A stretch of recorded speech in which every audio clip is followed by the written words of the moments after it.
समृद्धीचा अंतिम टप्पा मे महिन्यामध्ये होणार खुला। मुंबई ते नागपूर केवळ 8 तासांचा प्रवास। इगतपुरी ते ठाणे या शेवटच्या टप्प्याची कामं पूर्ण।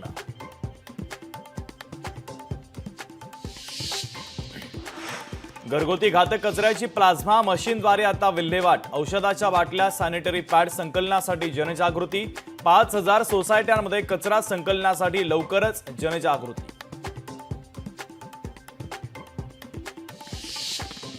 पुणे पीएमपीएम मध्ये दाखल 123 बस सदोष। महिनाभरापूर्वी बस पीएमपीएमएलच्या ताफ्यात दाखल। बसची सेवा संचलनातून बंद।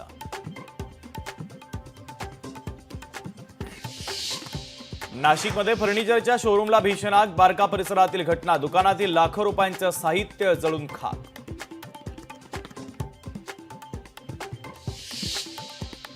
नागपूर शिक्षण घोटाळा प्रकरणामध्ये आणखी एकाला अटक। महेंद्र भाऊराव म्हैसकर असं अटक करण्यात आलेल्या आरोपीचं नाव।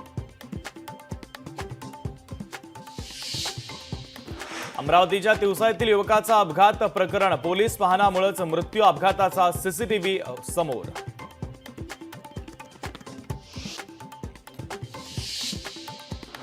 पतीने पत्नीच्या बोटात चाकू खुपसला। मीरा रोडच्या रामदेव पार्क परिसरातील घटना। चाकू हल्ल्याची संपूर्ण घटना सीसीटीव्ही कॅमेऱ्यामध्ये कैद।